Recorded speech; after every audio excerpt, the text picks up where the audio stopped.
An introduction to Elven Chess. I initially designed this game as a minor plot point for a web novel titled Divine Will. My original intention was to create a fleshed out abstract strategy game, i.e., a game without narrative theme, with minimal randomness, and where an advanced player could develop a comprehensive understanding of the gameplay. This game would serve as a chess analog that had convergently evolved on an alien planet called Hecate.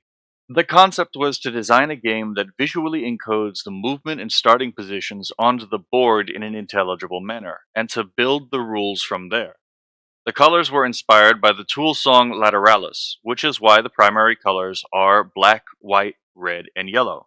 Gray has in world historical significance, but plays no role in modern gameplay.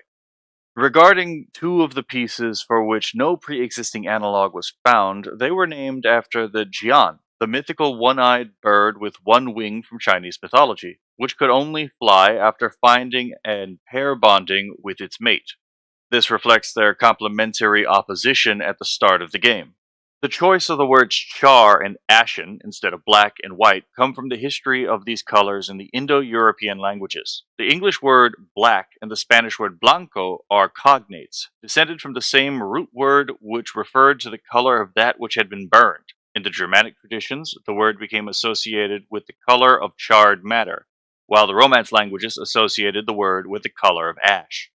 How to read the board. An elven chessboard is made up of 240 checkered squares arranged in a 12 by 12 camp with two additional red squares called citadels protruding dead center from the borders of the board on the player's sides. A yellow border circumscribes the camp but not the citadels, totaling 242 squares. The king starts on the char space with the octagram. The queen starts on the ashen space with four spokes. The pawns start on the squares with the triangle inscription. The dots of the pawn must be aligned with the points of the triangle. No piece can start in the citadel. The gray squares historically signified an empty space, but this is merely a vestigial element of an outdated practice not preserved in the modern game. The yellow border represents a connection between the two citadels. How to transcribe the board and gameplay. As in International Standard Chess, a rank is a row of the board. In algebraic notation, ranks are numbered 1 through 12 starting from ashen's side of the board. However, players customarily refer to ranks from their own perspective. For example, Ashen's king and queen start on their first rank, or back or home rank, whereas Char calls the same rank the 12th or last rank.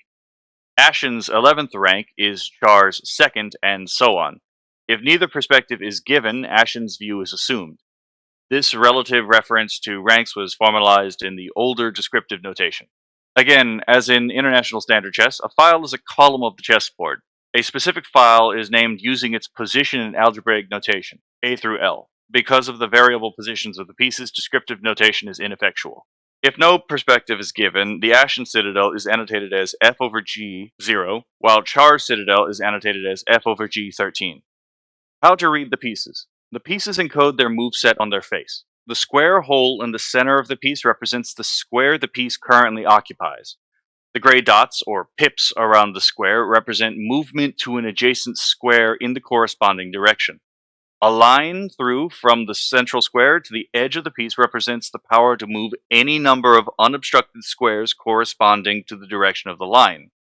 A bird at the edge of the piece represents the power to fly, or jump, to the corresponding space 2 steps away. Color designates the armies, with one player controlling the ashen pieces and the other controlling the char pieces. While the pips, lines, and birds are always gray, the pieces distinguish between players by the color of that which has been burnt. Now let's address the starting pieces. Beginning with the step movers. Kings move one space in any direction. Pawns move diagonally one space forward or directly back one space. In professional play, pawns cannot capture backwards, but in less formal play, backwards capture is permitted. Counselors move one space diagonally. Governors move one space vertically or horizontally. All of the rangers should be immediately recognizable to anyone even passingly familiar with chess. The queen moves any number of unobstructed squares diagonally, horizontally, and vertically. The rooks move any number of unobstructed squares vertically or horizontally. The bishops move any number of unobstructed squares diagonally. There are 3 jumpers. The knights, as in chess, move 2 squares vertically and 1 square horizontally, or 2 squares horizontally and 1 square vertically, jumping over obstacles. The siege engine moves 2 spaces horizontally or vertically, jumping over obstacles. The war elephants move 2 spaces diagonally, jumping over obstacles. The esoterica is where movement complexity increases. The griffin moves 1 square diagonally before optionally continuing orthogonally outwards any number of unobstructed squares. The anti-griffin moves 1 square orthogonally before optionally continuing diagonally outwards any number of unobstructed squares. Orthogonal movers, due to their unique geometry, introduce a new layer of complexity. Due to the obligatory starting symmetry, you must choose to start with either 2 horizontal movers or 2 vertical movers. It is impermissible to start with both a horizontal and vertical mover, the movement of which is described here. The horizontal mover moves any number of unobstructed squares horizontally or 1 step vertically. The vertical mover moves any number of unobstructed squares vertically or 1 step horizontally. Finally, due to the guidance of symmetry, you must start with oppositionally oriented diagonal movers called a female and male jian, respectively. Diagonal movers move any number of unobstructed spaces in one diagonal axis or 1 space in the opposite diagonal axis. Now onto the start of the game. Regarding the initial configuration, the only pieces with a definite initial configuration are the king, queen, and pawns. Who goes first? Traditionally, there is no set rule on which side moves first. Earthmen folded into play the traditional expectation that the Ashen moves first. The modern Hecatean standard is for Char to move first. The placement phase is our first phase of gameplay. Like Citoyen, the first turn is not the movement of a piece, as in most chess-like games, but rather the placement of the first variable position piece on the board. The piece must be placed symmetrically within their own ranks, and players must take turns placing pieces. This phase of gameplay does not end until both armies are fully filled. There are 2 of every variable position piece per army. For example, if Char were to place a knight at f11, they must place the second knight on g11 on the same turn.